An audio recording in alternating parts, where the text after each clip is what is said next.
Χαίρετε κυρίες και κύριοι, είμαι ο Δημήτρης και παρακολουθεί το κανάλι μου Easy Do. Αυτή τη φορά θα κάνουμε ένα εκπαιδευτικό βίντεο, κυρίως για τα μικρά παιδιά, για να μάθουν πώς δημιουργούνται, από πού προέρχεται, ποια είναι η πηγή για τα βαμβακερά υφάσματα. Είναι ένα φυτό, πανέμορφο φυτό, το οποίο θα το δείτε και στο τέλος, το οποίο είναι φυσικά το βαβάκι που μας βγάζει αυτά εδώ τα πανέμορφα άνθη. Μέσα σε αυτά τα άνθη κρύβεται ο σπόρος τους. Θα σας το δείξω καλύτερα από κοντά και θα το πάμε βήμα-βήμα να δείτε πώς γίνεται.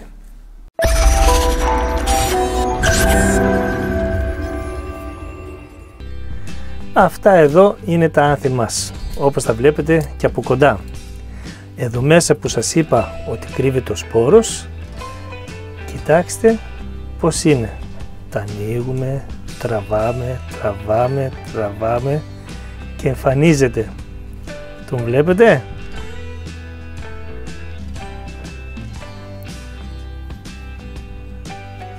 Αυτός είναι ο σπόρος του.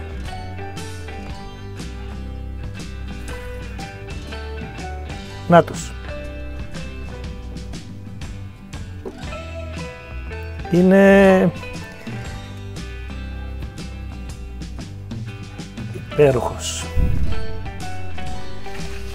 Θα πάρουμε ένα ποτηράκι, το οποίο το έχουμε κάνει τρύπες από κάτω για να φεύγουν τα νερά φυσικά. Θα κάνουμε μία μικρή τρύπα και θα το ρίξουμε μέσα. Θα το σκεπάσουμε.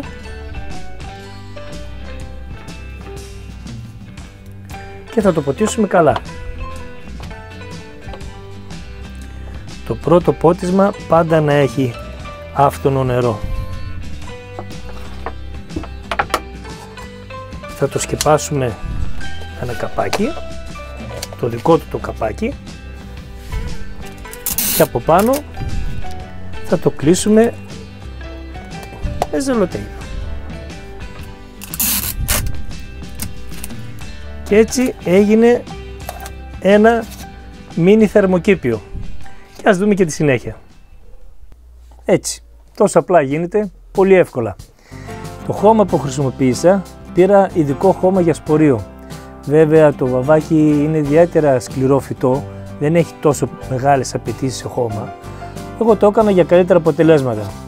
Μπορείτε να πάτε σε ένα μαγαζί που πουλάει φυτοφάρμακα, λιπάσματα και διάφορους σπόρους, γεωργικούς σπόρους, και να ζητήσετε λίγους σπόρους για βαβάκι. Θα τους βρείτε εύκολα. Και μετά από ακριβώς 10 ημέρες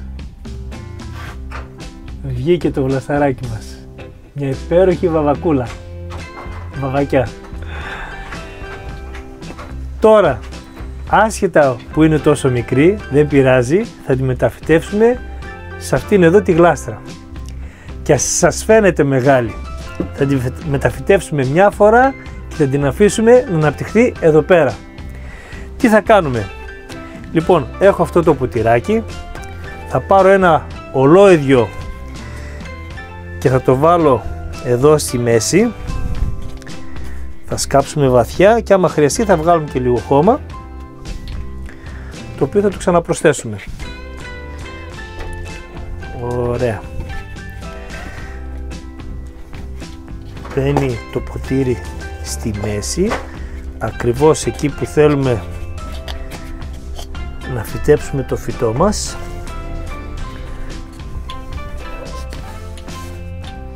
Ξαναγεμίζουμε γύρω με χώμα.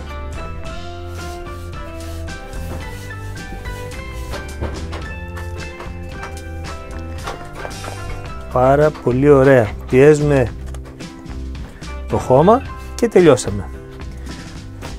Το βλέπετε? Θα το αφαιρέσουμε και μένει μέσα το καλούπι από το ποτήρι. Παίρνουμε τώρα το φυτό μας, το αναποδογυρίζουμε μέχρι εδώ κάτω. Αν μπορείτε να το δείτε, έχει βγει η ριζούλα. Έτσι, με αυτόν τον τρόπο που το μεταφυτεύουμε, μπαίνει ακριβώς εδώ στο χώμα και γίνεται η πιο τέλεια μεταφύτευση. Δεν πειράζουμε καθόλου τις ρίζες, δεν πειράζουμε καθόλου το φυτό και δεν παθαίνει σοκ, δεν καταλαβαίνει τίποτα. Τώρα θα βρει και αρκετό χώμα και θα αναπτύξει τις ρίζες του και θα μεγαλώσει και σαν φυτό. Εννοείται θα ποτίσουμε.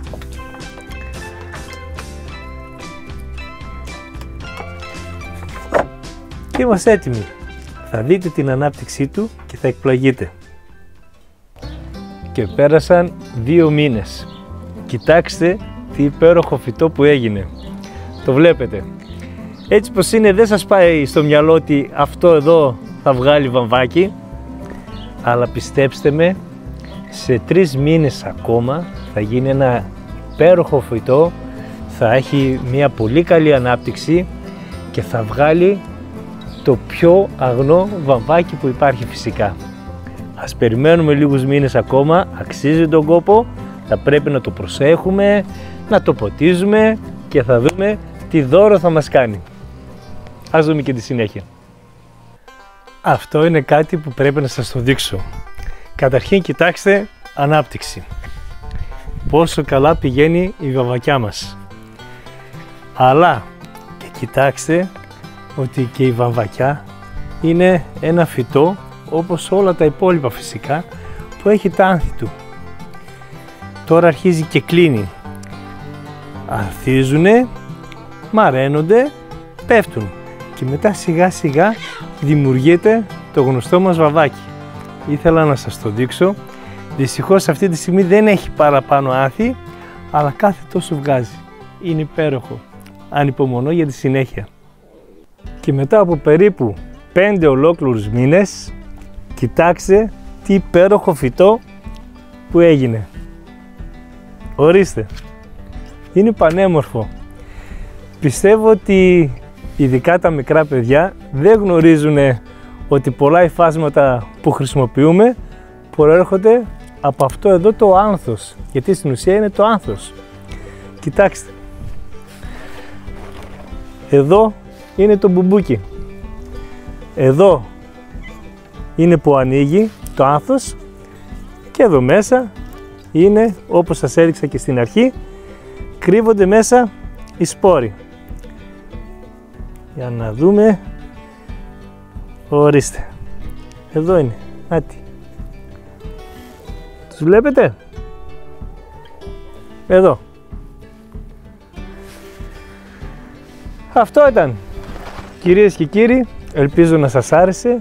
Ελπίζω εσείς που δεν το γνωρίζετε, ειδικά οι μικροί μας φίλοι, να το χαρήκατε. Σας εύχομαι να είσαστε πάντα καλά.